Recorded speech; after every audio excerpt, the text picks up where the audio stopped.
He was munching and shagging the turkey at the same time, living the ultimate doggo dream. That is all I have to say about Vice City.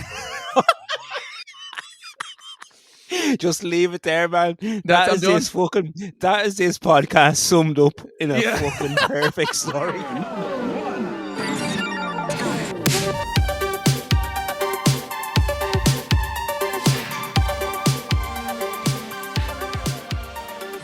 Good evening, you spicy, succulent retro lovers. Welcome to the penultimate episode of Season 1, Episode 9. My name is Keith, the behind-the-scenes Twilight connoisseur, and I'm joined by the toad-screaming, eyebrow, lip-chain, flare-styling Nisha.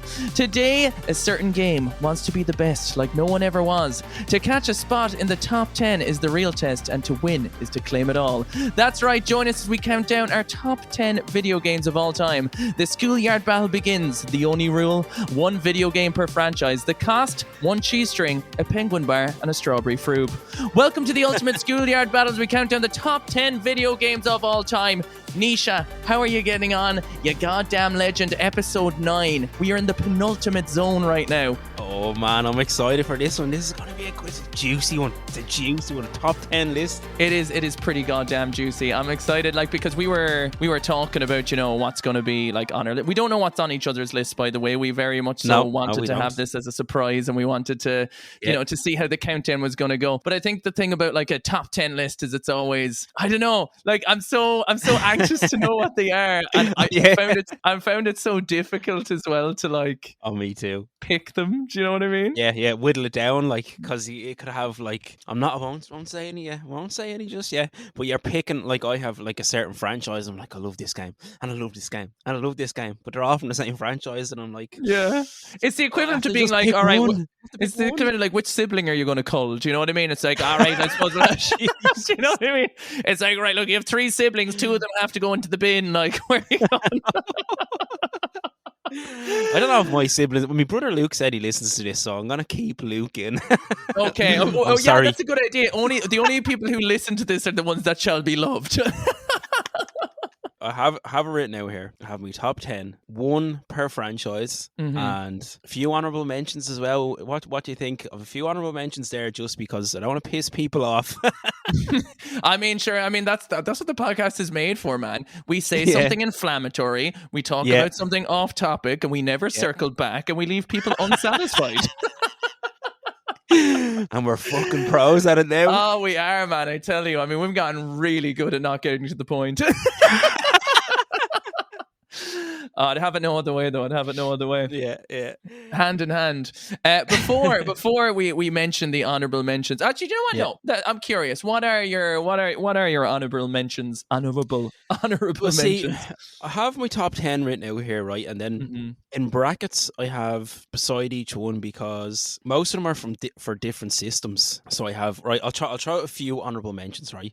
Okay. Pokemon Snap for the N64. Okay. Which is a game that actually passed me by as a kid, and I don't know why. For some reason, I didn't have it as a kid. It might have came out at an awkward age where I was just getting a little bit too old, and people would slag you for liking Pokemon, even though I secretly loved it and had all my Pokemon cards in my school bag.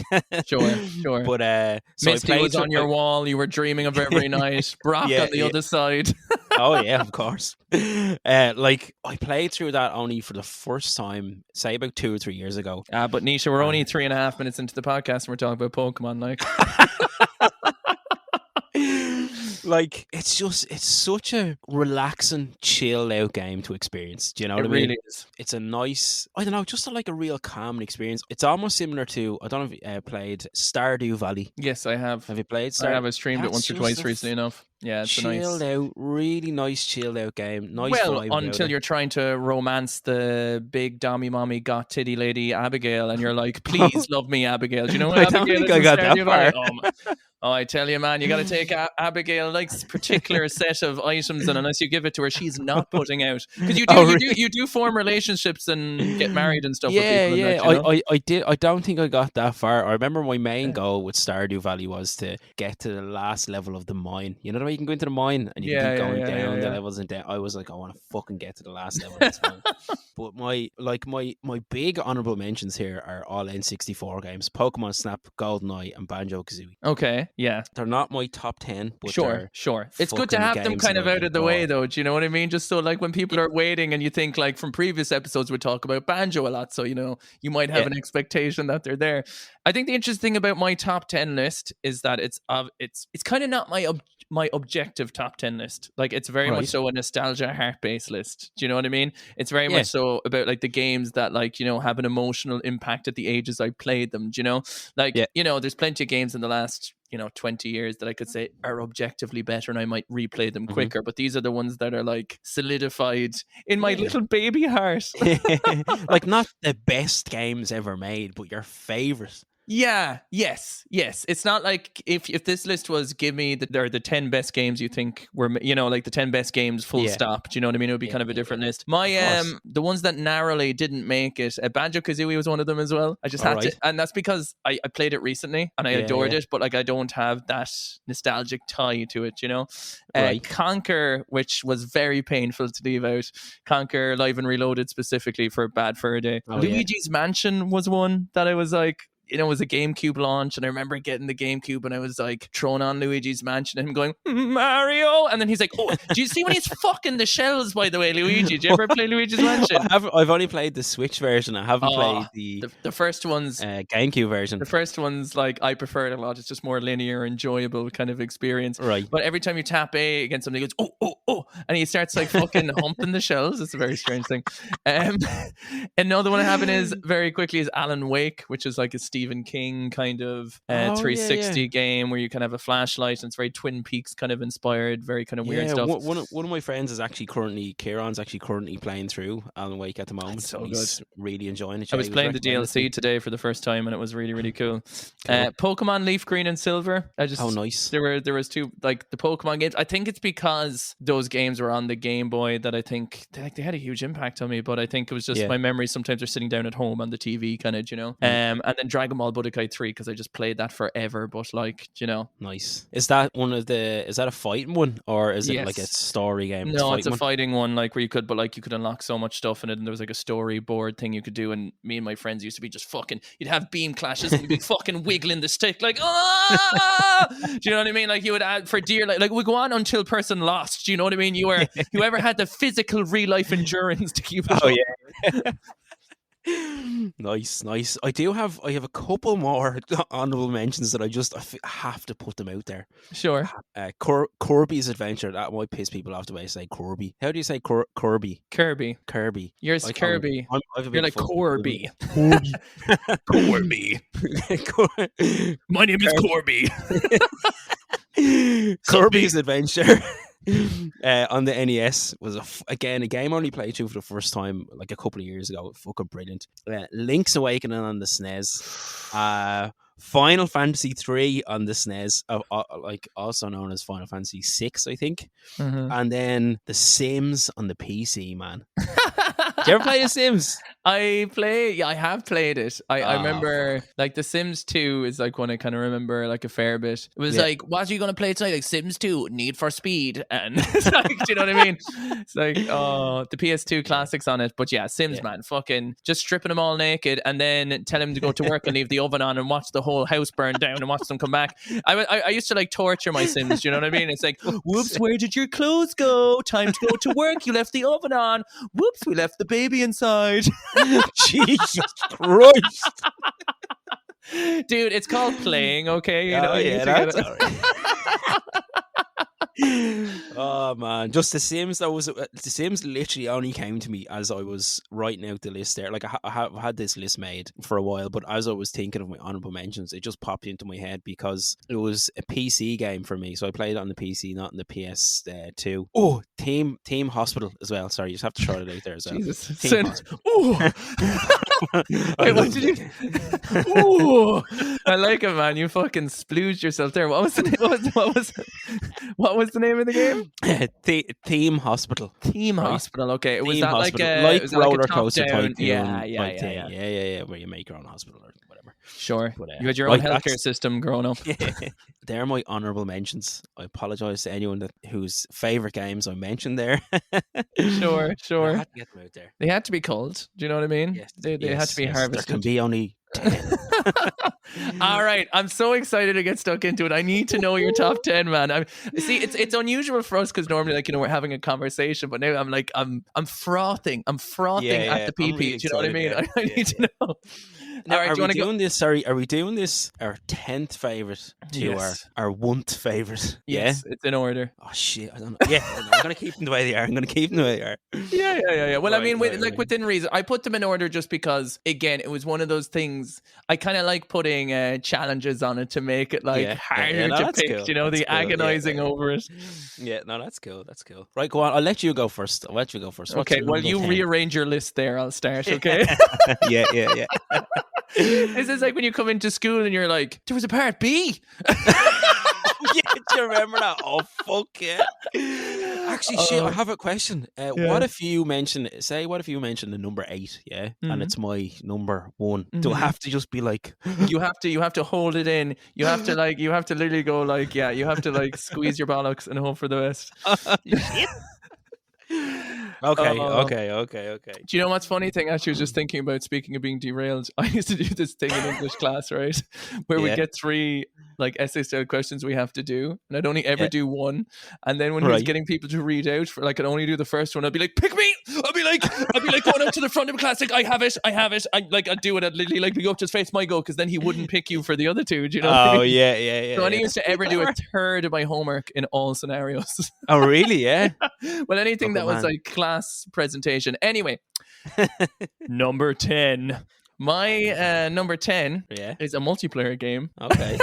Super Smash Brothers Melee. Or Melee. Melee? Yeah, on the GameCube. Yeah. Oh, I was thinking, nice. like, what's my favorite Smash Brothers? It was kind of a tough one. The Nintendo 64 has some good memories, but I think for me, it kind of peaked at the GameCube era because even though there's that, because, there's that kind of 4-year gap between us. So, like, I'd say, I don't know when that kind of comes. Like, would you be playing those games around then with people? But I'm not mad into fighting games. Sure.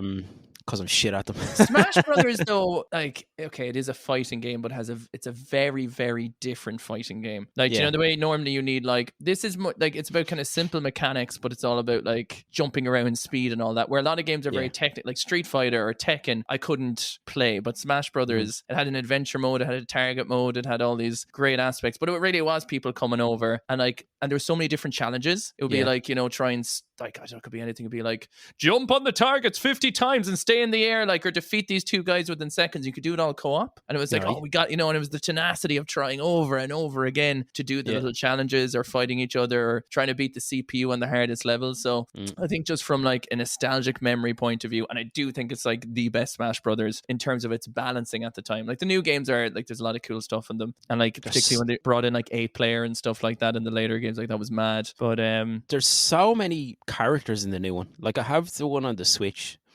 Ultimate. It's fun and like I played it. To play with friends though. Like, see, I've never done like I've always just been. Do we need to play like a sad violin in the background?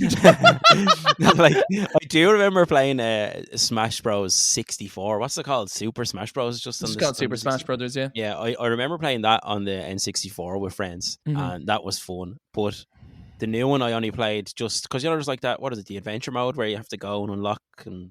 Yeah. The new games did that far worse, though. I found that like there was a lot less dedication to that compared to the one on the GameCube. There was a very stripped down version of things. There was like actually a side scrolling game in the GameCube version, like of all the different levels. Cool. Kind of on the Wii as well had it as well. Yeah. I think I remember seeing that. Yeah. And who was your main? Who was your Smash Bros main? Oh, geez. I could tell you now, like, for modern day times, it was like Ike. I think in that game, it would be kind of like Roy or Pikachu. I picked a lot because I love Pokemon, so Pikachu. Yeah. The reason I got the original Super Smash Brothers was because Pikachu was on the box. I had no idea what it was. Oh, yeah, I remember you got it with my that, communion money and, like, brought it home, and it was like, It was only until later that I kind of appreciated the game. But, yeah, what's your number 10, baby? My number 10 is Sonic the Hedgehog, yeah? The original? It's Sonic the Hedgehog on the Master System, not on the Sega Mega. So is this the 8-bit version? Yeah, it is. So this one has like a little overworld map kind of thing. So when you complete whatever it is, Emerald Zone or the Green Hill Zone, it does a little thing and it shows you the map. Like you're the Uncle Diddles in the background. It shows you the map like you're progressing towards the last level. Kind of like in Golden Axe, I think Golden Axe did that. I can't remember other fucking games that did it, but it has the little map. So that original one, and it's like I didn't have a Master System, but my cousins up in Belfast had one, and I remember I used to go up there all the time. And it's just I've so many fond memories of just I can hear the music now playing in my head. And funny enough, partly one of the songs from Sonic the Hedgehog from the Master System was sampled by Janet Jackson, and is in that song Everywhere We Go. Every time I sing, I'll be you right here calling violently. I forgot my glove. That song is like that beat is sampled from Sonic the Hedgehog, which I think is pretty cool. That. But Sonic the Hedgehog for the Master System is my number 10. A game I never owned until a couple of years ago, but just nice, fun, fond memories, you know, like that's a proper childhood, easy times, no responsibility game. So that's it. I just had a last point, and that is I never knew about I was always confused about the Master System and the Mega Drive. I actually didn't know, like I actually thought the first Sonic was the Green Hill Zone first level game, and I thought that Master System one was a Game Gear game or something. I was confused about it. Because it's strange, isn't it? There's like Sonic the Hedgehog on the Mega Drive, on the Master System, on the Game Gear. I don't know if they're all the same game, but this is definitely, it's just a little bit different, but I think it was the first one. I think I could be wrong, but I think it's the first one. Okay. All right, then. Will I pop on to number 9? This one's a fucking like an absolute belter. Grand Theft Auto Vice City, the one with speaking of Michael Jackson, Billie Jean was in it as one of those tracks. Nice. Had that Miami Vice style, like the sounds, the music selection in the game was just pristine. I remember renting out the game. I remember the dude, did I ever tell you? Oh my god, memory with this game. I used to rent it out all the time. I used to play. We just used to do the cheats, right? So we'd get a tank. We'd go around. We'd try and collect all the cars. I did not play a Grand Theft Auto game properly till like GTA 4. Like, oh really? I like all the other ones. I used to just arse around in it, pretend to be a real civilian, drive properly. You know, I think a lot of people have stopping memories at red lights and all. Yeah. But oh my god, have I ever told you about a King Charles I had growing up? No. Fucking love this. So I had people are gonna love this story. So I had we'll see what keeps in this story, okay? Prepare yourself. So I had a King Charles, his name was Ben, and I remember we were renting Vice City, me and Richard, of course, and we were sitting down playing it, and the dog was fucking randy, horny dog. Like, would just hump everything. He'd be shagging everything. I was down there, right? I was like, I'm sick of this. So I put his leash under the end of just a chair, you know, like when he was just chilling there. And he tried to walk away from the chair. And we had a pizza on the floor and a stack of games, right? So he tried to walk away from the chair. And obviously the chair wasn't weighted. So the chair went, and he got such a fright that he thought the chair was chasing him that he started galloping. He fucking ran through the pizza and then pissed on my stack of games simultaneously. And I was like, Jesus fucking Christ. Literally, my entire stack of game cubes fucking pissed all over. We had to take out all the inner sleeves. We were washing them in the sink, right? I could not fucking believe it. And then, fucking hell, so he was fucking humping Richard all the time. He hated it. He was fucking trying to whack him off with his stick. He used to run so fast around the garden that he left a square in the garden. There was just a square of grass missing. He just used to do laps. And one Christmas, then there was a turkey on the table. Oh no. And I remember I came up, I was like, where the fuck did the turkey go? Like, it was just gone. Like, it was ready to go. He was outside fucking and eating the turkey at the same time. He was munching and shagging the turkey at the same time, living the ultimate doggo dream. That is all I have to say about Vice City. Just leave it there, man. That is this podcast summed up in a fucking perfect story. No, there's no point in me talking about Vice City anymore, and we have to go on. I can't believe I haven't got a single GTA game in my fucking list. I'm reeling it back to honorable mentions, and I'm throwing fucking San Andreas in there, man, because what a great game. I used to just get like on the BMX and fucking bike around the place. Fucking great game. But San Andreas is the better game, but Vice City for me aesthetically, I loved it, you know? Yeah, no, fucking they're both absolutely amazing. Right, my number 9, and I feel like this might be a bit of a kick in the balls for you. My number 9 is Resident Evil 4. Yeah, baby. How is it? No, I mean, if the fact it's even in your list is good. What right. are you buying? What are you selling? I'll buy it at a high price, stranger. The way he goes, like, he's like, you know, when you buy a rocket launcher, then as well, it's like, ooh. He's like, you've got a mighty fine eye. Care lobbing it in my mouth. I'll fuck you right good, mate. It's like, whoa. Hold on, Billy the Butcher. Hold on. He's kind of got a bit of a vibe about him. Yeah. Resident Evil 4 hit me. Oh man, I just started playing it again on the GameCube, and it's so fucking good. It's just so good. I can't even think about why it's so good. It's fucking so perfect for me. Like, I love how the camera is so, like, it's so close over your shoulder, and it's so slow to move around, and it's like clunky, but it adds to the atmosphere, and it just gives you that vibe. And I like the style. I like the story. The fucking lads walking around.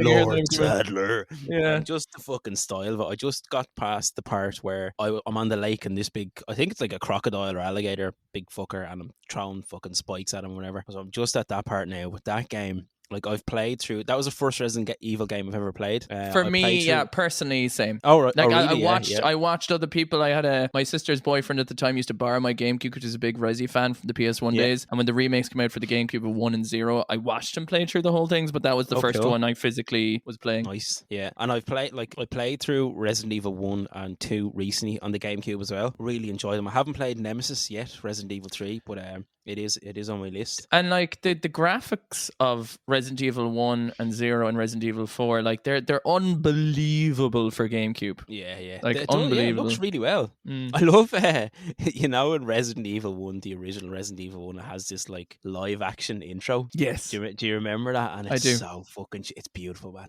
It's absolutely beautiful.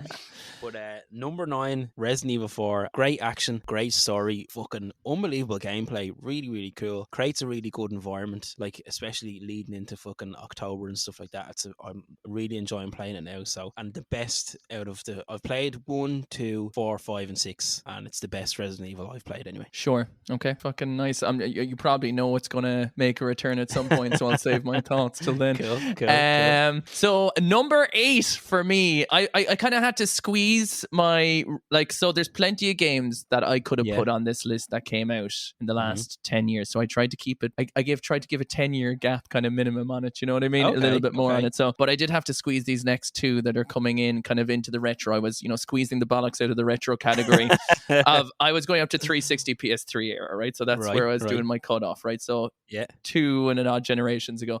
So my number 8 is Gears of War, the original Marcus Phoenix. Yeah. Dom, where's the resonator, Dom? It was particularly the multiplayer. I was 14. I played that so much, like, it was the game I mastered the most out of any game in my entire life from a multiplayer point of view. Like so you had the leaderboards, and in the ranked, like in the Irish category, I was like in the top couple of 100. Do you know what I mean? So it was like, I used to play it like it was my job. I used to play it maybe like when I was over the summer, it could be like 4 hours a day, 5 hours a day, every day.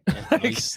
There was just no stopping me. Did you play the story mode at all? Like, I did. No, I loved, like, I mean, Gears of War 2 has the better story, but I was very kind of disappointed in the changes to the multiplayer. It was kind of the package. Like, you got to remember when Gears of War came out, it was but I'm talking by insane amounts, the most graphically impressive game that came out, bar none. Like, we're talking, like, the closest thing to it looked like an Xbox. Like, this was the first real, like, next gen game that came out for that generation. And like, it was just mind blowing. I remember I went to the midnight launch with my dad. I got like the steel tin, which I still have over there with the art book and all about the destroyed beauty. And then playing like, and it was also, I was getting into the online stuff. Like, Halo 2 was my big first online game, but Gears of War was my second, and that's when I was kind of growing up with it, and playing co-op the whole story through with strangers. And I also met one of my best friends through playing Gears of War for that period of time. Now we don't really talk anymore. It's one of those sad stories of, the last time that person went online is the last person. You never knew. You never know when that last day is going to be. And from the ages like 14, 15, 16, we used to play it all the time together, every day. Talked about school, everything we hated, on Sunday being depressed going back or whatever. So like, that game has a very cemented kind of of, for that period of time,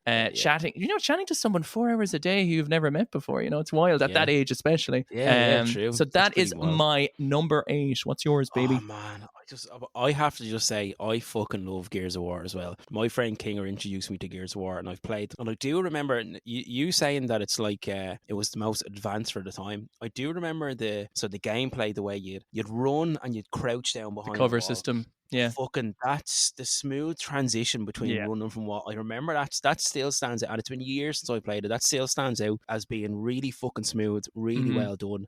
Just looked fucking class. It was the first real I think there might have been some form of cover shooting, but every game after Gears of War, including Grand Theft Auto, it started introducing cover systems. It was the first game. It's literally the game to popularize the cover system, which is used in so many things now, but nothing to this day does it as smooth. I still play like Gears 5, the new one, multiplayer. Like I love it to bits. But we should do a co-op playthrough of all the campaigns sometime. That would be fun. Oh yeah, man, that would be very cool. Yeah, absolutely, I'll be down for that. Right, so number 8 for me, Diddy Kong Racing on the N64. I actually kind of forgot about that. Oh really? Yeah. Like, as in even thinking about my list, I'm like, I could have put that in there. Oh man, so good. Fuck it. So it was one of the first games that myself and my brother Aiden got when we first got the N64.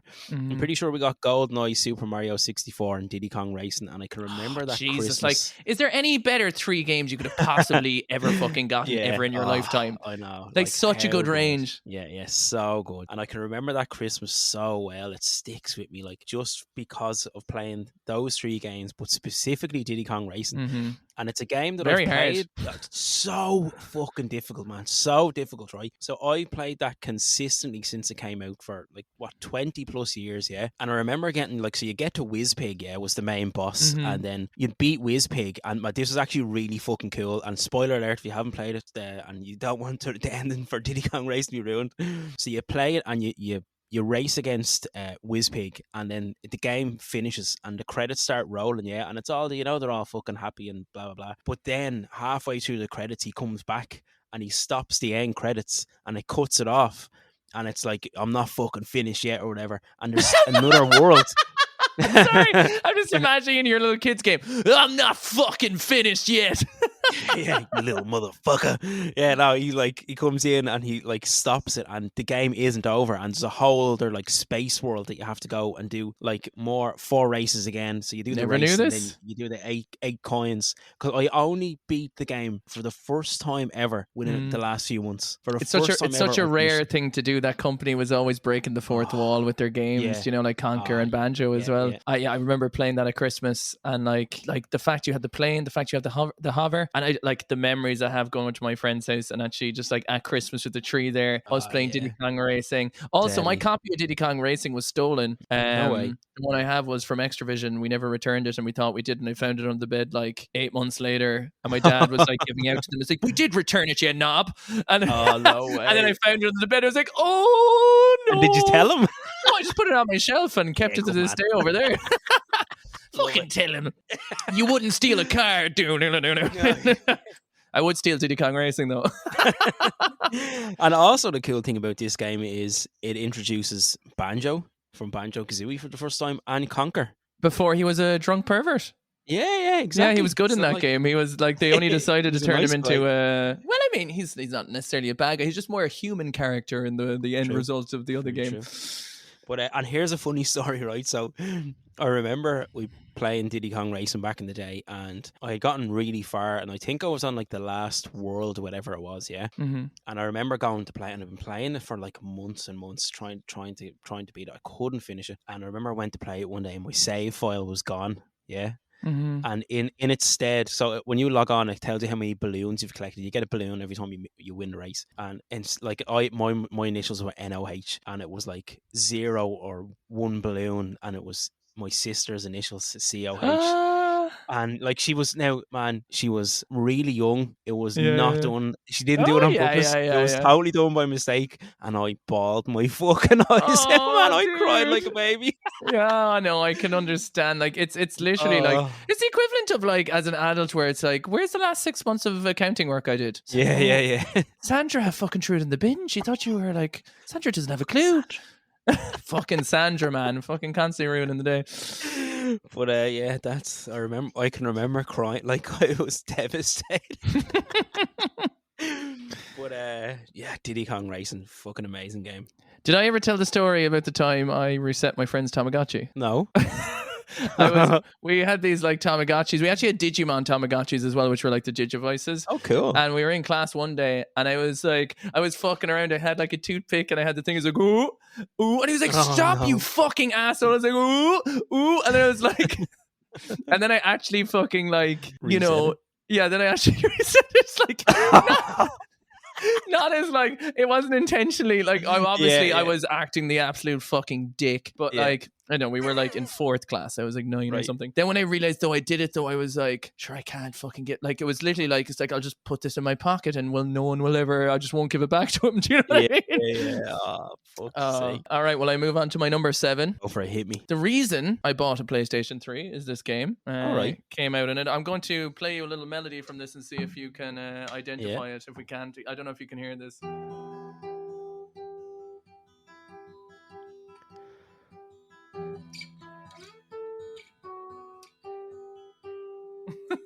Love it. We are The talking Last of Us. The Last of Us, baby. Whoop! Sorry.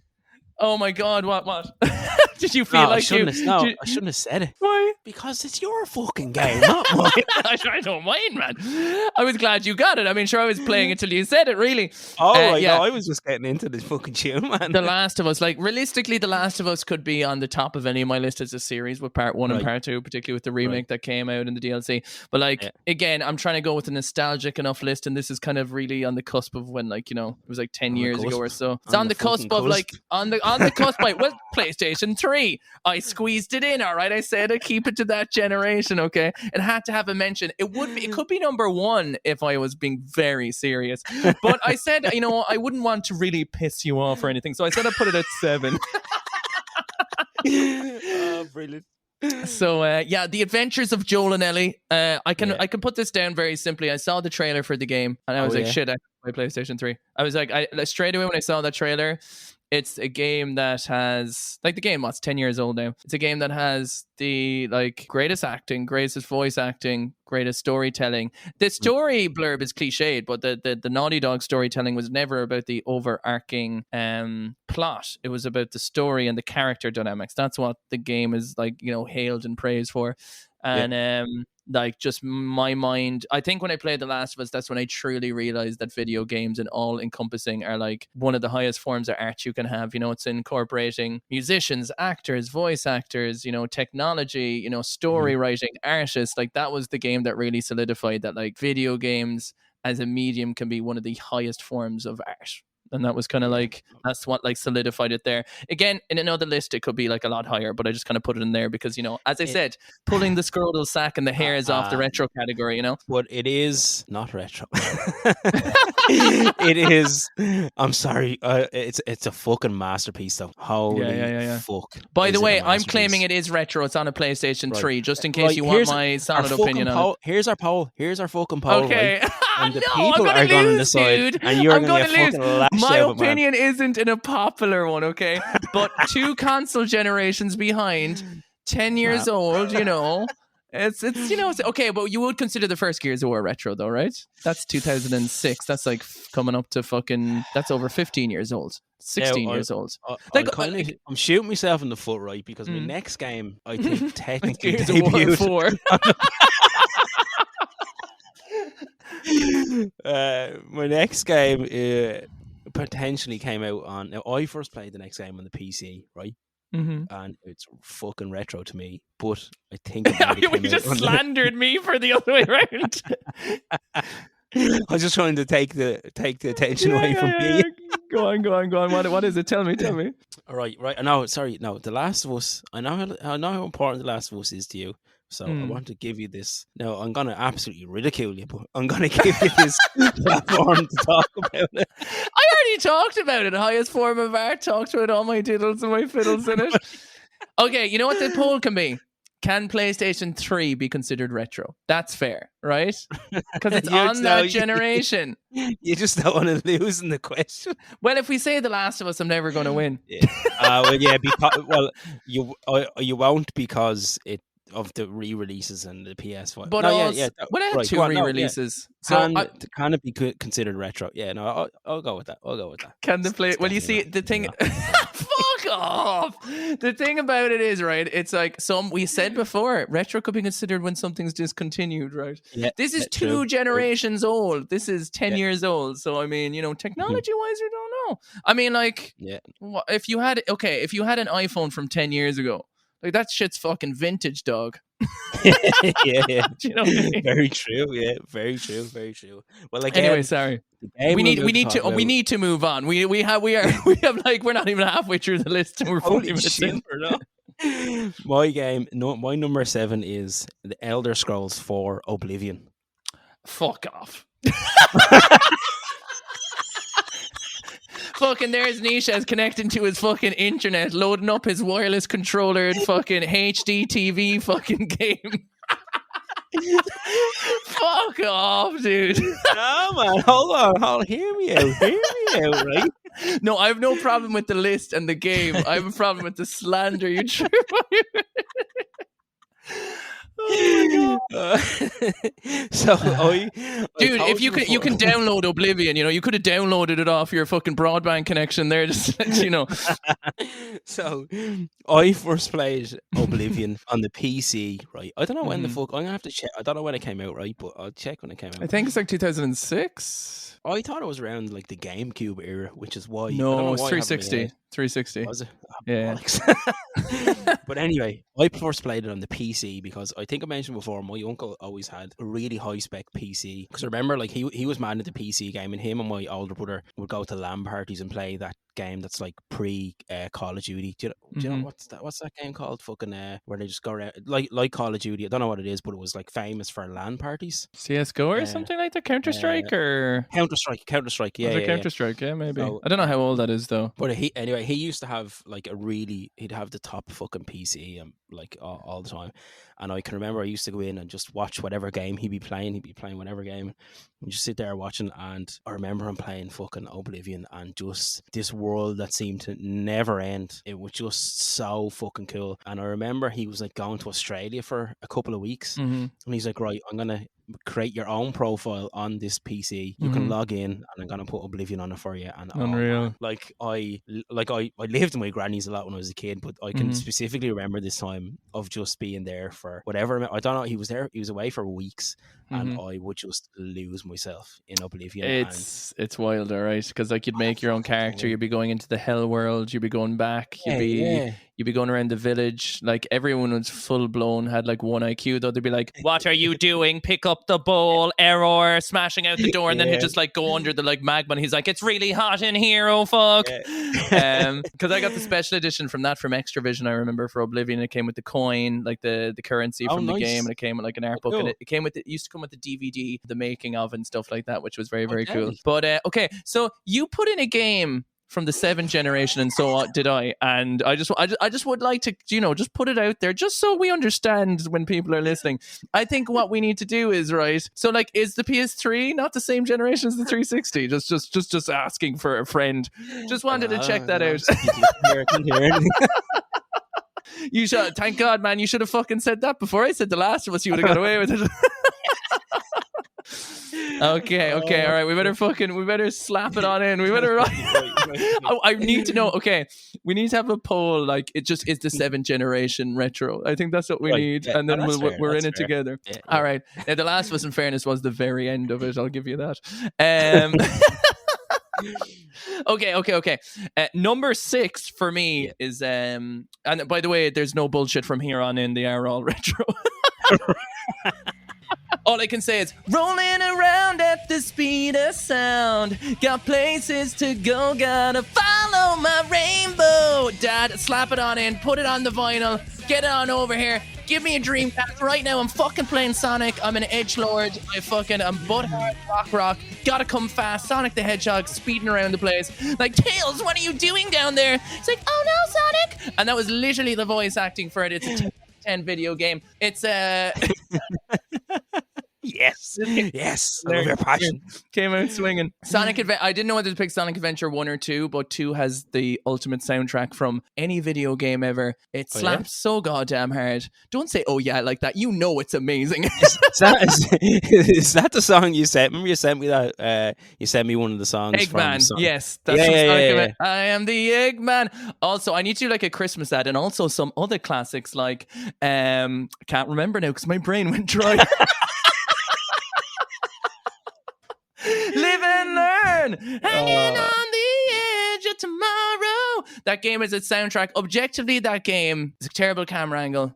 Some of the missions are fucking nauseating. Playing as like Rouge the Bat with her. Rouge, do you know who Rouge the Bat is? I've seen the Bat. She's got big old got titties, and she's just like, Knuckles, what are you doing? And Knuckles is like, I'm so knuckly hard. And then Amy's like, Amy has this song, then it goes, ba ba ba ya ba ya. Ba ba ba ya ba ya ba da da da da da da. And then the lyrics are so weird. It's like I've just shaved my puss and I'm going to I've just shaved my puss and Sonic's kissing me now. I swear to God, man, do you remember the time you read the fucking Sonic fan fiction on the stream? That fucking warped my mind. Anyway, Sonic Adventure 2, absolute fucking classic. Is 2? Are you going with 2? Is that the best one? Yes. Well, no.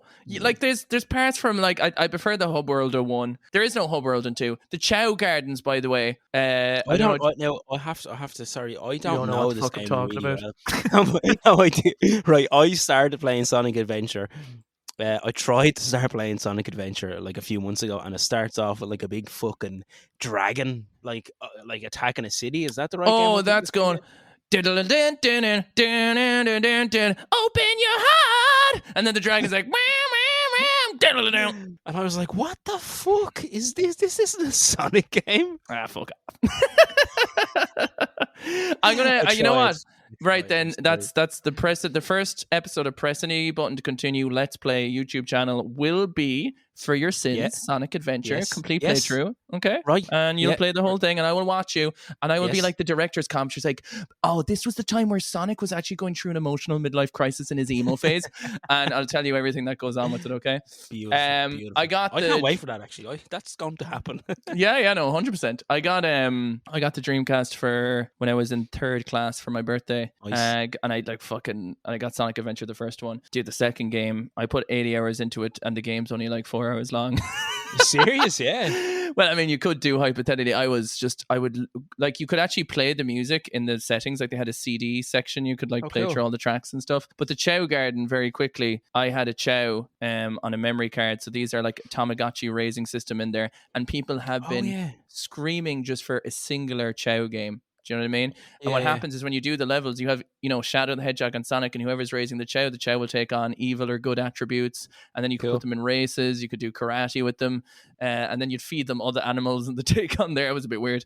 And that was just amazing. And I still have my Chow called Cody on my memory card in my GameCube, who's that's 20 years old now. And I remember some of my friends as well. Like I have some of their Chows and stuff on it too, which is a really cool, it's almost like a photo album type scenario. Do you know? Yeah. Anyway, that's Sonic Adventure. Sorry for singing all the songs, but I think they will love it. I love it. Yeah, I love it. Holy shit, man. We're only on number 6, and I'm just looking, we're around 40 something minutes in. Yeah, it's not going to get any easier to tie it down either. Fuck it. We just let it go. Full of it. Yeah. Right, number 6. Look it up, man. $50 for the bus there, Sadie. Number 6 for me is. I'm sorry, hold on. No, I can't do this again. I have to compose myself. Number 6 for me is Super Nintendo. No, I played first. Number 6 for me is my Super Nintendo, baby. I broke the rules again. Fuck you. Theme Park. From and this is hold on. Here we go. It's the ASMR section. Oh shit! Okay. You ready? Yeah. Hold on. Let me open this box here.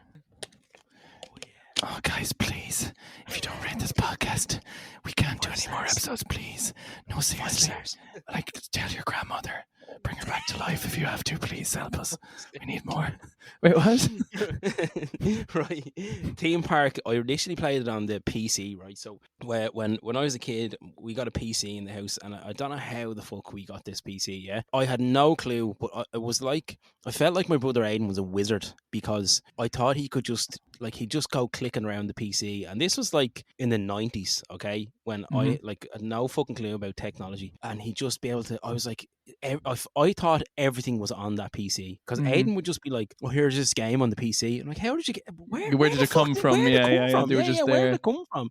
And like, this was pre-internet as far as I remember. But anyway, Theme Park was like the first PC game that I ever played, and I have the box here for the game here for the Super Nintendo, which is really, really cool.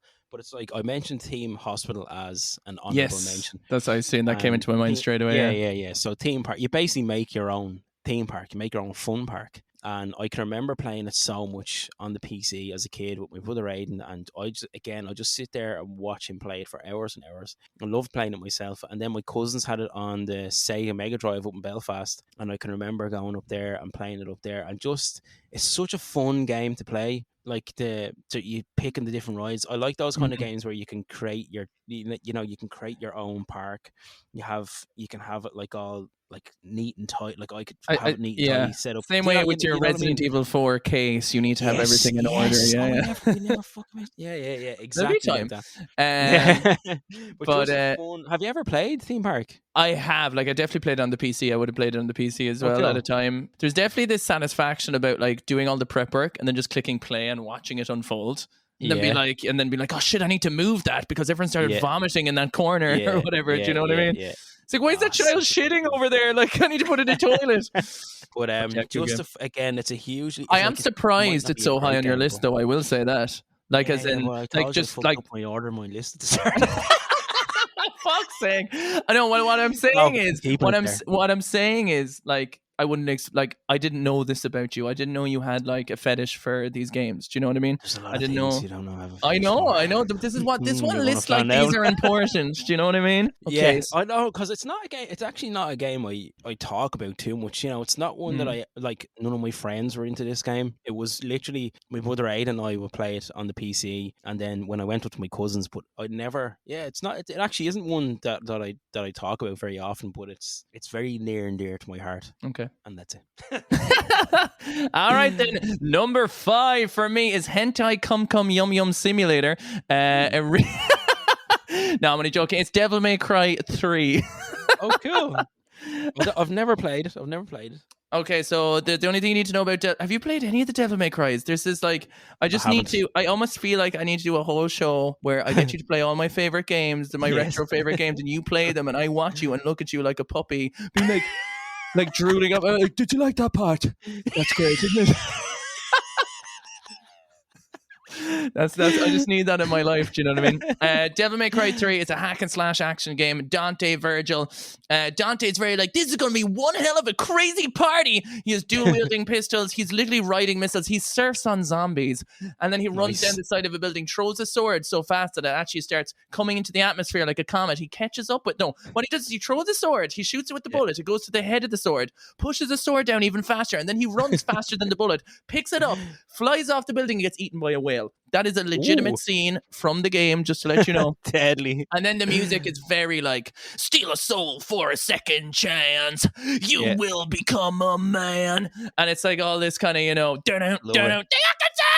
and it's like, and you're just slashing around the place and you're rolling it, you're unlocking your moves, you got your stinger, you're swinging around. And then Virgil in this is like his twin brother who must, fight him. And he's like, I need more power.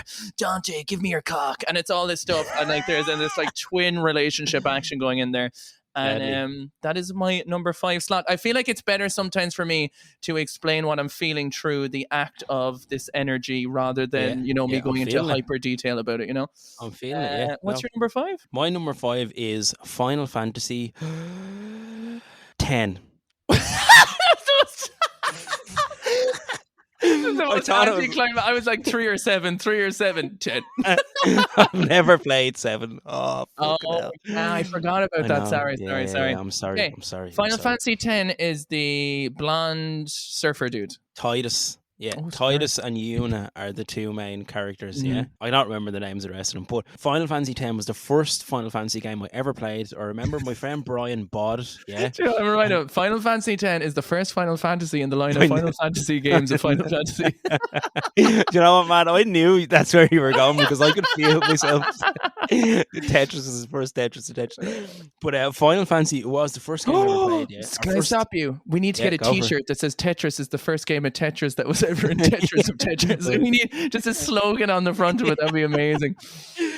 Sorry, so my friend Brian bought this game, hated it, and said, like, I can literally remember him, like, we were standing outside my house and he was like, do you want this? I was like, what? And this is like when PS2 games were pretty, like, they were hot shit, man. You couldn't just be throwing them away willy-nilly. And he was like, I got this game and it's shit. Do you want it? And I was like, yeah, I'll take the fucking free PS2 game. Had no clue about it. I'd never played a Final Fantasy game before. And I put in hundreds and hundreds and hundreds of hours into this game. Like, seriously, this is one of the games that I've played more than, this is up in the top 3 games I've probably put the most time into ever. Okay.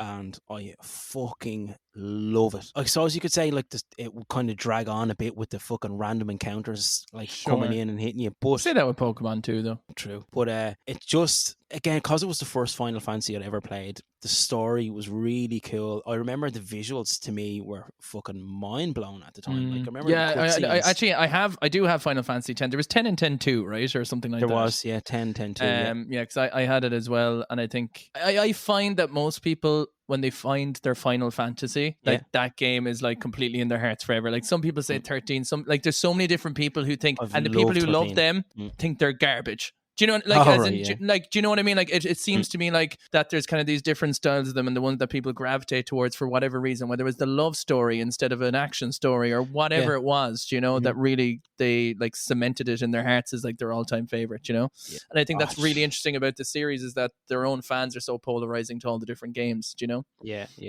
So the sphere grid, I think it was called in Final Fantasy X, where you're like learning new moves, was something that I loved. Blitzball was like the sport you played. Yes, and I know. There was a guy, and I remember, and another reason why I loved it was there was a guy who had like really cool red hair. In I can't remember his fucking name, but he was a blitzball player. And then just going like searching for the different weapons. There's random fucking mad bosses. I remember, like, I was walking along a road one day in the game, like this random encounter came in, and it was these 3 like witches that were like bees or something, and like they just fucking lashed me out. Like every hit was like 9,999, and I just died and was like, what the fuck just happened? Yeah, and then I just never went back there. I was like, I'm done. Yeah, you're scared of that place officially, kind of. Yeah. And then here, actually, so I couldn't complete it, right? So I got to the final battle, and you're fighting Jekt, I think his name is. He's like Titus's dad, and he's Sin and Jekt are. Spoiler warning! Shit, sorry. But you're fighting him, and I couldn't beat him, right? And then it wasn't until Final Fantasy X-2 came out. So I remember going and buying Final Fantasy X-2 in Golden Discs and Dunleary. I can remember standing in the dart station, like looking at the manual and all. Did you have the chain on your face at this stage? I think this is pre-chain. Okay. Yeah. That's actually how I can just characterize everything: pre-chain, post-chain. Do you know what I mean? Like, that's our own timeline. I think when was the chain? Was about 16ish, I think. Okay, pre-chain, post-chain. I like that though. That's a nice 20 little years ago. Yeah. But so I played through Final Fantasy X-2. I did enjoy it. Like, not as much as I enjoyed the first one, but I did enjoy it. And then I was like, I'm adamant I have to finish the first one. And then basically someone told me about this, but you can get the summons, so which is like a beast that helps you fight. It helps you in a battle. Same stuff in like Elden Ring and stuff like that. They have them too. Oh, right. Cool. And then so basically there's this one summon like Yojo Jimbo or something, and basically if you pay I summoned the Yojo Jimbo. It was something like that, I think. But like you so you have loads of money. If you pay whatever amount of money you pay for the hit, he'll do. So he could do 9,900 every time. Very cool. So I used him to finally complete it, and that's why I love Final Fantasy X. Could you play 10-2 without playing the first one? Like, could you just pick it up and put it in, and it's just like, or did you need the memory card saved out of the first? Well, like, that would be terrible sales thing. No, like, I don't think so. No. Do you know what I'm Final really Fantasy 3. Sorry, I have to just say, Final Fantasy 3 is fucking deadly. Okay, but you picked 10. I did. There's something about the right timing of saying things like that. Yeah. Do you know what I realized about my list? Right. How important video game music is to me based on all these games. Like the music in the games is like every time I'm picking one of these, the first thing I want to do is sing the song or play the music, because I do truly realize that the thing that stays with me in the nostalgia sense is the music primarily. Do you know what I mean? That's what brings me back to the visuals, and that's what brings me back to the gameplay.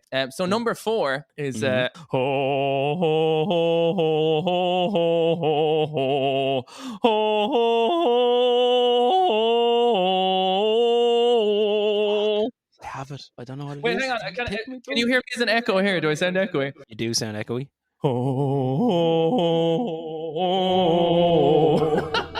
Sound like I'm fucking some sort of ghost. Fucking. Do you have any idea what it is? Does it sound familiar? I mean, my singing isn't on key, right? No, but you know, it's in my head. It's in my head. Fuck. What is it? What is it? Dun, dun, dun, dun, dun, dun, dun, dun, dun, dun, dun, dun. It's Halo 2. I was way off, man. I was thinking Halo 2. What were you thinking out of curiosity? I don't know what I was thinking. I don't know what I was thinking. You were like, keep going, baby. Clap them fingers, baby. This is like a jazz club up on in here. Halo. Press any button to fuck off. I don't know why that came into my head, but it's just such a Halo 2. Oh my fucking god. Master Chief, Cortana, crush on Cortana naturally.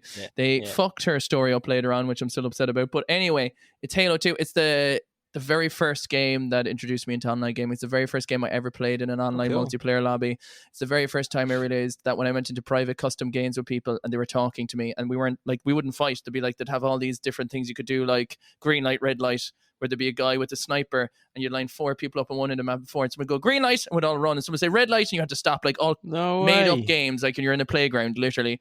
Like fucking Squid Game. Yeah, pretty much. Squid Game, where someone was just like with the sniper as a rule, and if he saw you move and they said red light, they'd shoot you and you'd die. Like literally that in the game. Making their own version of zombies where loads of people start with shotguns, loads of people start with plasma swords, and the plasma swords were the zombies, and if you got hit by the plasma sword, you were forced to change to the green team, which is the zombie team, and then the last person surviving on like all ideas that people just came up in their heads. They couldn't make rules to them. So much so that the Bungie, the team who made Halo, took all those ideas and implemented them as actual game modes later on, you know, showing like the power of community. But I mean, the campaign was amazing. Co-op was amazing.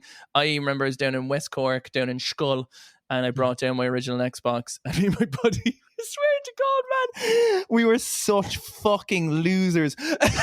We literally were in our room bashing the warthogs off each other for ages just to see how much damage happened. Everyone else was going out playing with their friends. We were literally going doof, doof, doof, just bashing cars off each other, seeing how much damage you could do. It's like, will we go outside today? It's like, couldn't risk it, to be honest with you. But yeah, that introduction to Xbox Live, playing Halo 2. Deadly. Chief playing like, I gotta finish the fight, and the fucking music, the multiplayer maps. To this day, like you can play Halo 2 on the Master Chief Collection. You know, you can still play the online maps, and I think it's like fucking the best multiplayer game out there. Yeah, Halo 2. Man, Halo is another game that my friend Kinger introduced me to, and I played the first few of them, and I loved them. And then there's one Halo game that's like fucking not theme park, but I think it's called Halo Wars. Halo Wars, yeah. It's a strategy game. Yeah, it's a top-down strategy game. So cool. Oh man, I just thought there's a Gears of War one of that, by the way, called Gears of War Tactics. What's that? No. Oh yeah. Sorry, I was like, is that the one I was playing? No, I definitely played the fucking Halo one. But man, another PC game. No, I can't. We've too many to talk about. I was gonna say, this is one we can't get sidetracked on, but we're like 16 hours into this podcast and we're not even halfway through the list. It's like, you're right, Ned. I need to go back to 9 and rearrange them. So we just have to start again. Man, Halo, fucking great game. That big, the world that they're on, it's like a big ring. Yeah, it's called the Halo. That's what it is, isn't it? That's the Halo, yeah, that's what it is. Naturally, yeah. That's so fucking cool, man. Obviously, so cool. naturally. Right, my number 4. I said that Like, sometimes I hear something and I'm like, yeah, why not just put a California accent onto it and see what happens? Why not? It's all good. My number 4 is Secret of Mana, which is a Super Nintendo. I don't know, is it a JRPG? Is it an RPG? I don't fucking know. I think it's just if it was made in Japan, it's a role-playing game. It's just, we have the box out here. Shit. The little secret flex that comes out of nowhere. He's like, you're like the Anchorman with the clarinet. He's like, oh yeah, I wasn't prepared. Would you play the jazz flute?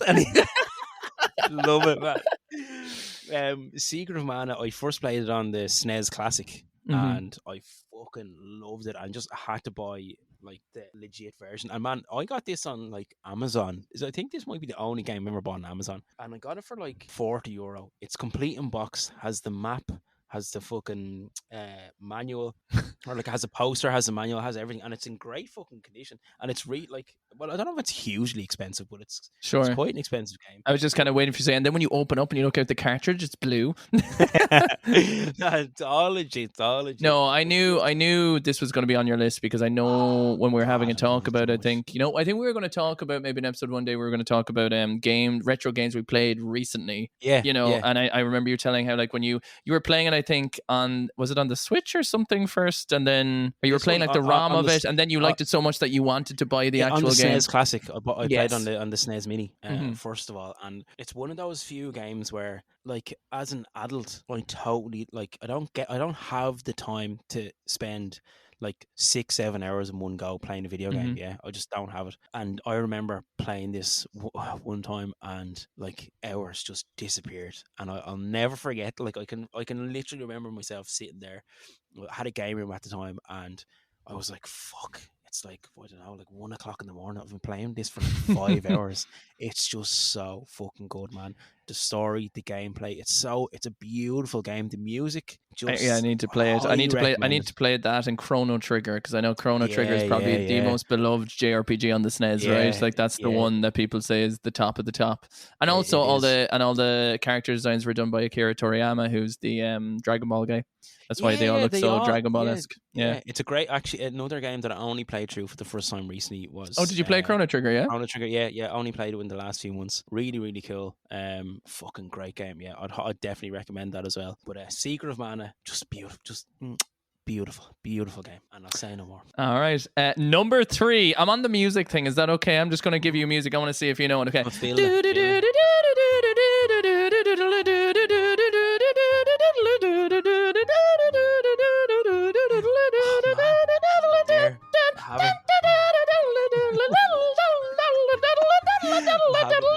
fuck is it? Oh shit! No, I can't. It's in my head, but you're gonna have to hit me with it. It's a GameCube game. It came out around, I think. Oh my god! Go on. I have it. Go on, say it. Wind Waker. Yes, baby. Oh, what a fucking game, man!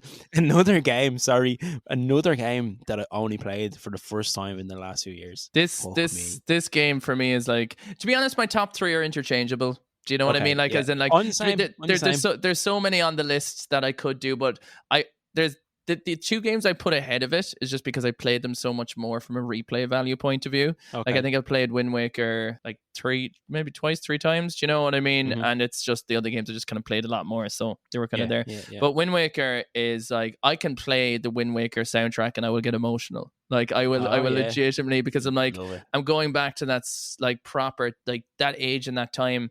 I think it was like one of the happiest points of my childhood. I had like, it was when I so my parents' house that they have now, we moved out for a period of time for like a year while they were getting this place renovated. And we went into this place. It was just like, it was only like a little bit down the road, but like I had neighbors, there was like kids around the place you could play with and stuff. I had an attic. Remember I was telling you about I had an attic with 2 beds up there and stuff, and I could have sleepovers all the time. And I think it was in 5th class. Do you know what I mean? So it was like, you know, because when you go to secondary school and stuff, everything really kind of fucking gets dumped on you a little bit. You know, you're in that kind of prime time of being old enough to enjoy things, but there's not like the responsibility of being a teenager on the world on you either. Do you know? And I think like playing that game at that time, like finishing it, remember going in and spoilers being like, Zelda is Tetra is Zelda. Do you know, like the whole thing with the just having the first kind of open world Zelda where you're on a boat. Like, I loved the boring parts of that game. I loved being on the boat and just going from the place, because there's always role playing in my head. I'm like, oh, this is an adventure. Do you know, I'm going from this island here, I'm discovering something new, do you know, and that for me. And then the ending as well, which just had that like, and it holds up so well. For me, like, I know a lot of people would think very differently. There's a lot about Wind Waker that's padded towards the end a little bit, and there's dungeons they had to cut out that were fully made that they just fucking didn't have time to implement them, and they had all these great ideas. But I think like graphically, musically, gameplay wise, it holds up as one of the better Zeldas than even the newer ones. Like, I think Twilight Princess has aged a lot more than Wind Waker has. I totally agree with you there, from that point of view. Now, I know people like way prefer Twilight Princess, and I get that it's a darker tone, so they prefer it. But Wind Waker can do this great flick where it's like, it's kind of light and bubbly, but then when some like serious things happen, it gets very like, oh, you know? It does. Particularly towards the end. So that's, again, interchangeable in the top 3, but that's for me my number 3. It is such a great game, man. And I think we might have said this before. You did mention the graphics and how well it's aged. It is like in my opinion, it is the best aged game ever. Yeah, every video game ever. Sure, it looks fucking amazing today. Like, at the very least, from a graphical point of view, I don't think there's any game that has stood the test of time from its art design. Because, like, if that game came out today, you still don't need any better graphics or engine to do that style. Like, that style like had enough power to perfect it, do you know? So I think there was that. Oh, what a fucking great game, man. Yeah, that's another one that deserves its own episode. I think all of the top 3s, you know, I think will for each of us will probably deserve their own episodes, because they're so special, but really, really cool. My number 3 is Super Mario Bros. 3 on the NES. A game I know you haven't played yet. No, I haven't. That's one that I want to sit there and watch. And you that should be the premise of our Let's Play show. The game, we have to play the games that are like our favorites that the other one hasn't touched, and then get them to experience it. That'd be cool. Great idea. Yeah. But this game is just it's so nostalgic for me. I can remember playing it so much. Can we call the show Stranger Danger? What? Like the YouTube Let's Play. Yeah. It's like, it's like, oh, this is new. I don't know if I can play this. Do you know what I mean? And they're like, no, you're gonna love it, and we'll call it Stranger Danger. That's copyrighted. Man. Press any button to continue. Reserves the right to hold on to that name. Anyone who steals it from this point forward will be sued. Sorry. Super Mario Bros. 3.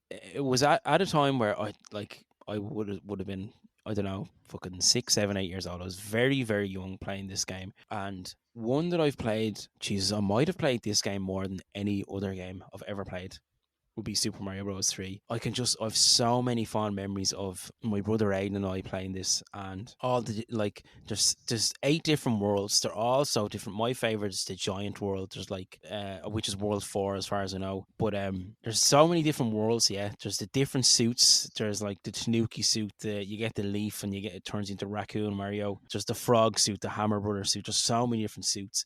But I can just remember this game had so much mystery. So this was before the internet for me, and there was so. I remember much the Retro Rumors involved. Episode. You were kind of talking a little bit about that as well. Yeah, exactly. So it was like the secrets here. You could go there. This random ship would fucking appear when you complete a level and get X amount of coins. And then I remember having like a sticker book and stuff like that, and I just it gives me the warm fuzzies, as my friend Kieran describes that nice nostalgic feeling as the warm fuzzies, and like I'm getting it now, man. Like I feel nice, happy. It's just I love Super Mario Bros. 3. It's a fantastic game. Really, really good game. Difficult. People might say it's fucking easy. I think it's a very difficult game. Sure. And I think as well, it's like, I think that like the warm fuzzy is interesting because I think games do that. You know, it's almost like when you think about Christmas or Halloween, or when you think about something like that, like it evokes that same kind of, 100%. you know, that feeling for it.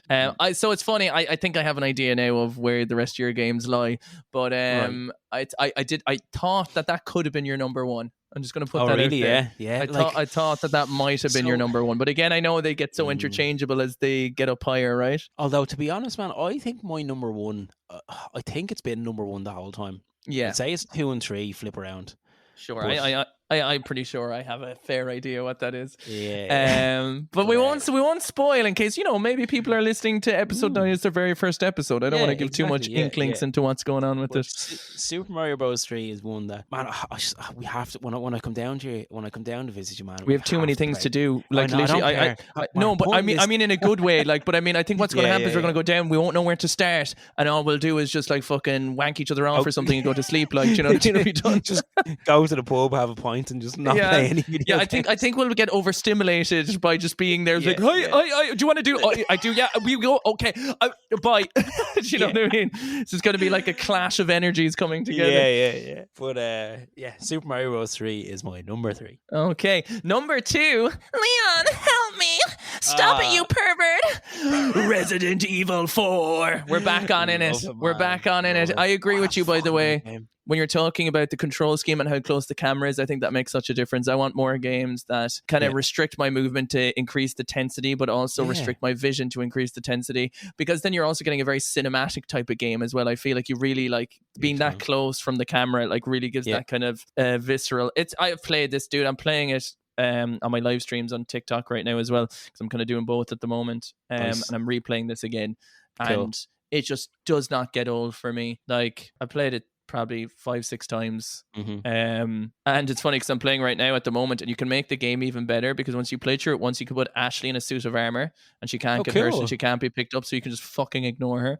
And you can just enjoy the game.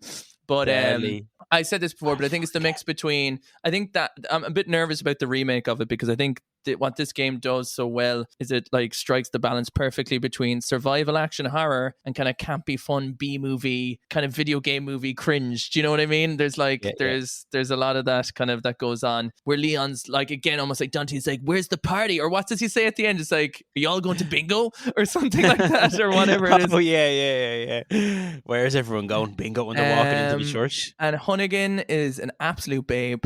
And like, I just remember getting it on the GameCube, and I did my very first Let's Play with the camcorder on my CRT TV with Richard, which will never be shown to the light of day. But I mean, I was doing streaming back when I was 12, you know.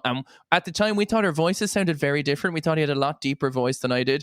But if you listen to Dave, it's like, I'm doing good, how you getting on? And it's just like, and then it's like, you know, it's just us screaming through the whole thing. Man, like, this blows my mind. Like, you had this idea for stream, like, before it was a thing. This fucking blows my mind, man. Yeah, it's weird, isn't it? Do you still have those videos, by the way? I do. I have some of them, right? So the weird story. Did I tell you about the time my house got robbed? Oh, you did? Fuck. I don't know if I told this on the podcast or not, but basically one time my house got robbed.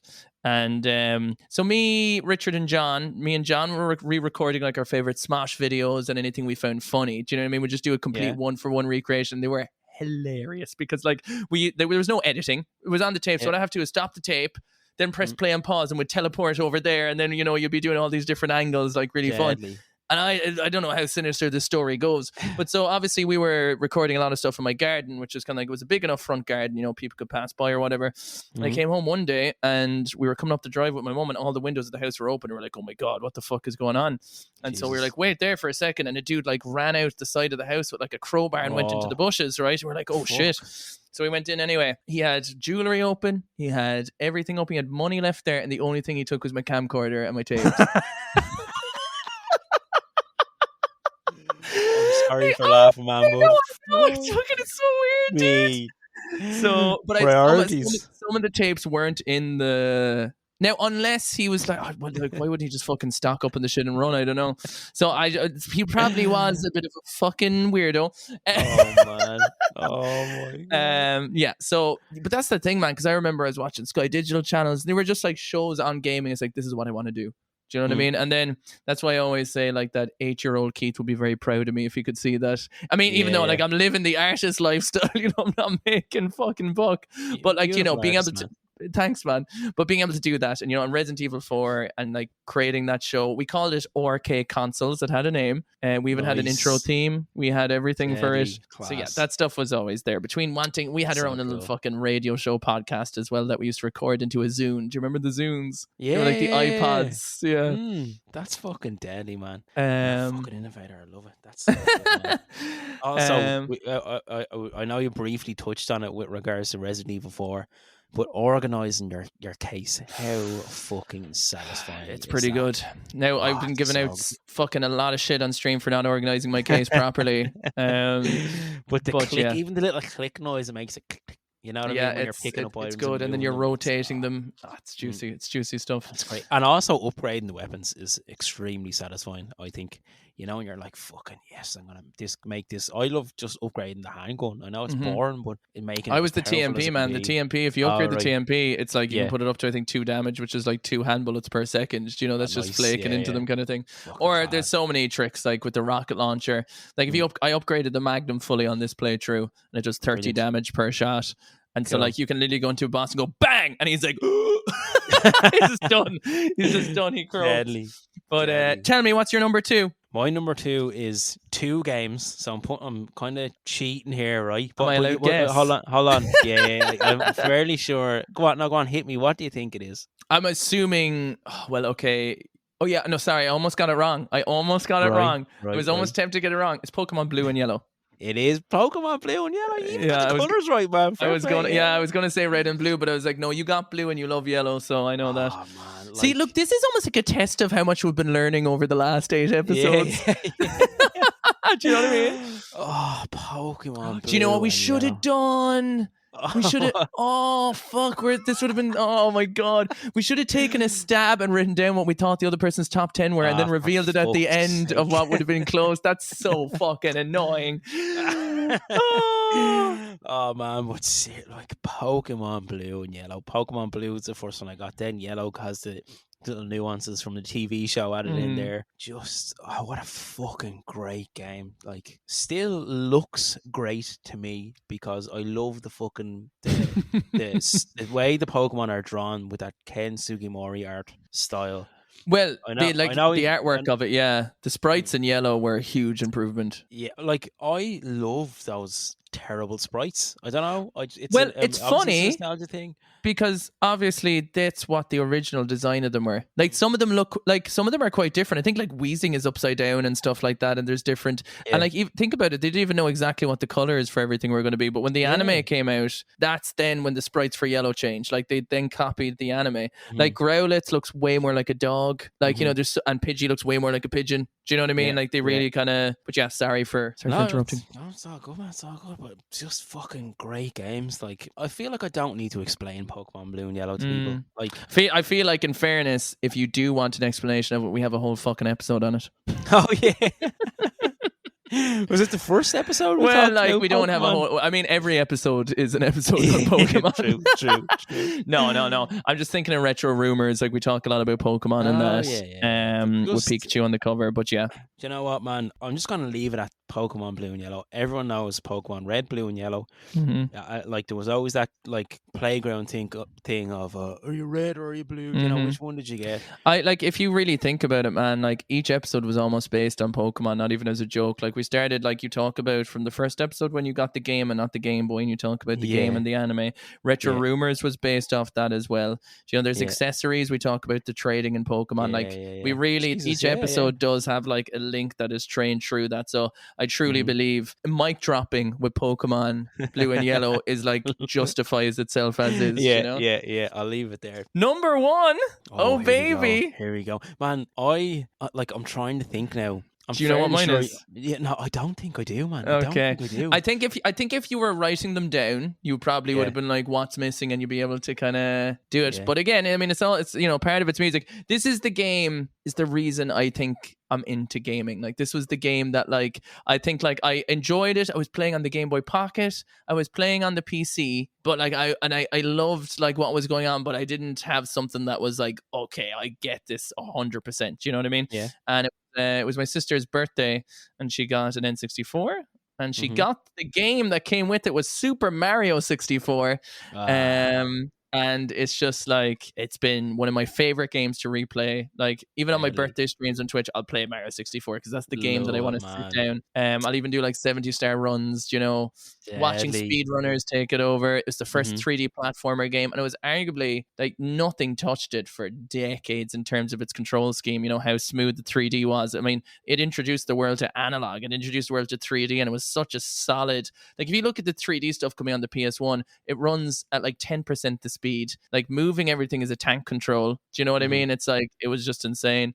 And I remember so much so that was like, I had a PS1, I think, in Gran Turismo at the time when she got the N64, and it was like, then she sold it a week afterwards because like she realized, I don't want an N64. I'm a teenage girl who wants to go out and Yeah, have yeah. fun, kind of thing. Yeah, yeah. And I was like, right, we need to get an N64 back. And I was like playing that. Remember going into the schoolyard every day, like, how many stars do you have now? And Yeah. seeing, and all the rumors around that as well. Oh, yeah, The getting huge. 120 stars finally. I did that actually on stream. I think was the first time I got 120 stars on it, and I Oh, was really? like, Yeah. got the Yoshi on top of it.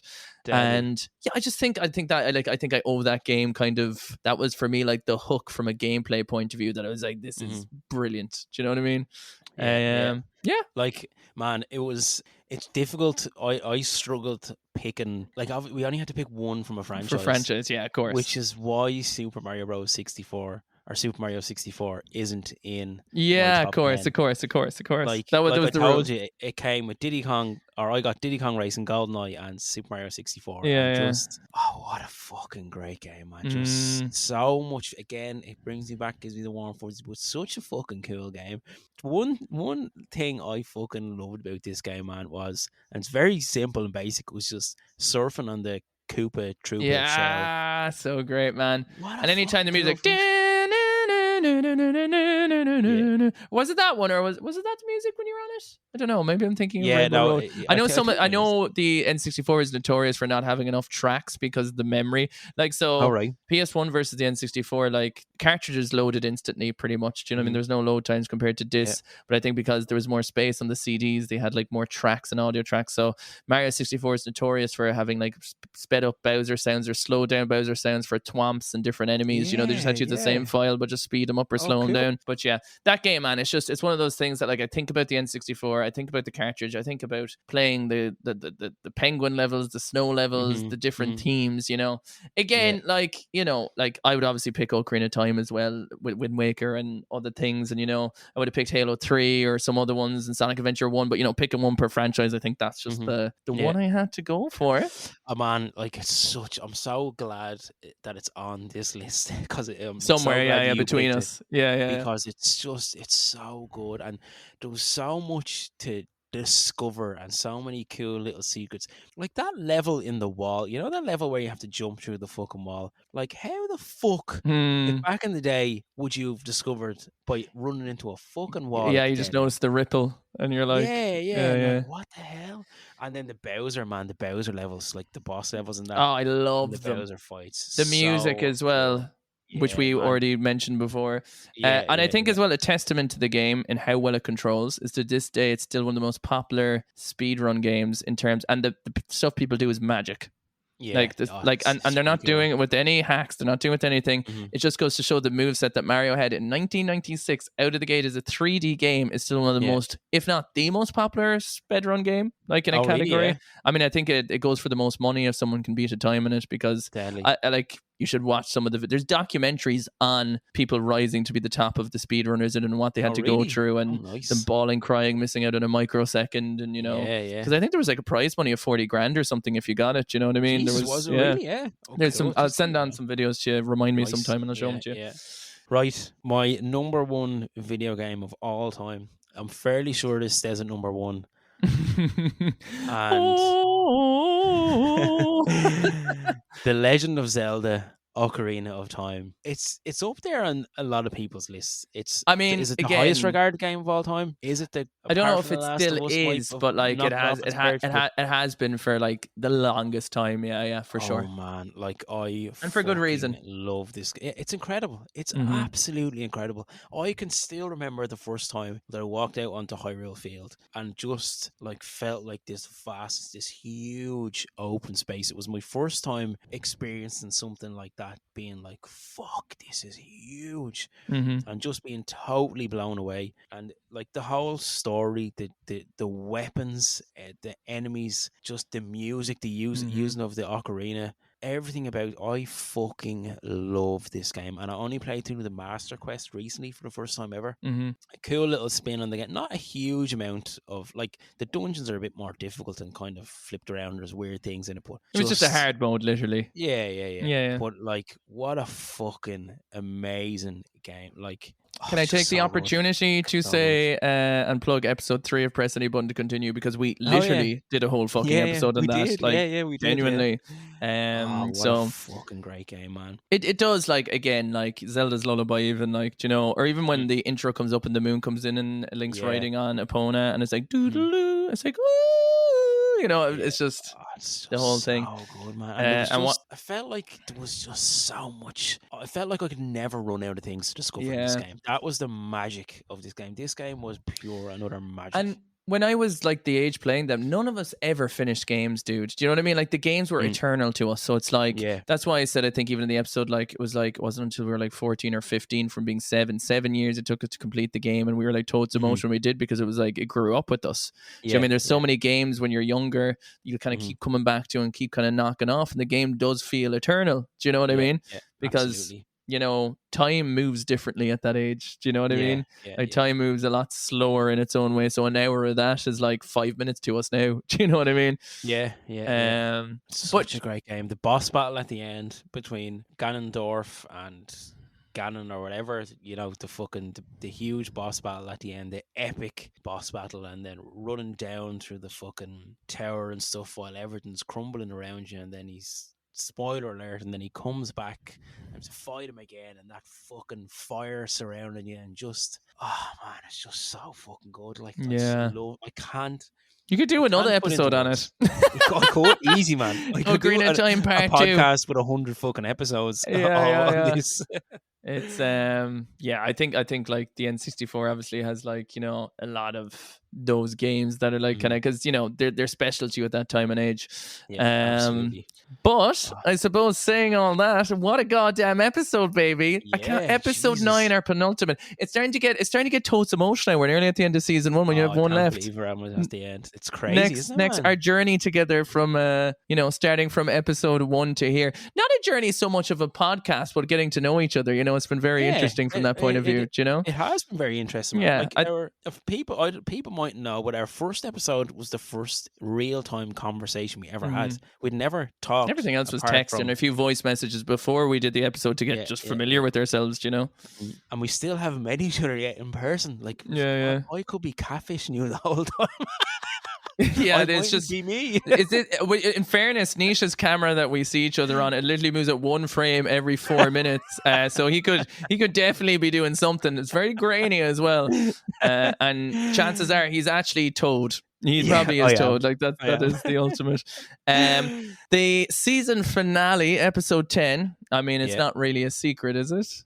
No. You can tell people, man. Build the hype. Okay. So we're going to be doing a Halloween special. It's going to be extra spoopy. It's probably going to be more off the rails from video games than even normal. There's a lot of Halloween stories. We have a lot of things we dressed up as, a lot of horror stories, not just from a scary point of view, but general cringe that I have to tell for this episode. And of course, as well, a little bit of retro video game banter on in there. You know, 10%. 10%. Throw it in there. We better get to the questions just from that we got from the last day. So, your favorite video game movie? Oh, beautiful. So we got to see here. So Cahill said, if you liked King of Kong, Chasing Ghosts Beyond the Arcade is pretty good too. Oh, so there's a little suggestion there. So thank you for that. That I would definitely give it a go. From Draco Ninja, aka Johnny, you forgot to mention the Monster Hunter movie. It was a decent film, but was only good because nostalgia for the games, the monsters, which I think obviously a lot of things were carried based off of, you know, just the license of the name. That has because in the last episode we couldn't remember her name, Mila Jovovich, whatever her name is. You know, the girl who plays the main actor in Resident Evil, isn't she the Monster Hunter person? Possibly. It's quite possible. You see, I'm trying to think if the Monster Hunter movie is just a CGI movie or it's live action or it's both. It's probably both if there's monsters in it. It's not like they're not going to hire a real monster, are they?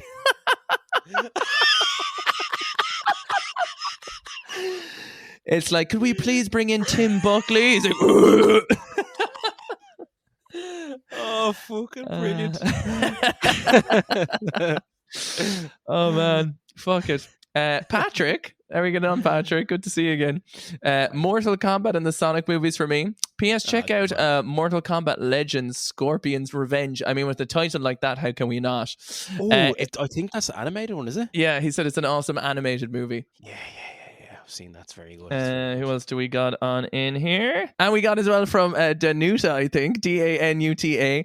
I got quite a few recently. Be Sonic 1 and Uncharted. And then I love the animated Resident Evil movies. Tomb Raider with Angelina is also my top just because she was my hero in my childhood. Let's go, nice. Angelina Jolie. Yeah. Yeah. Well, she doesn't sound like that, but she's cool. She's cool. She does. There's no stopping me. Old Stockroom, aka Richard, the Richard who we've talked about so much, has finally fucking got up his arse and left a comment for us. He said, House of the Dead, because it's so bad, it's brilliant. Which I think is very fair. I've heard there was I was watching a top 10 Mojo TV list, and that was number 2, I think, and Alone in the Dark was number 1. Stuff again, man. We need to make a list. We really do need to make a list. Yeah. We're going to forget everything that's been like.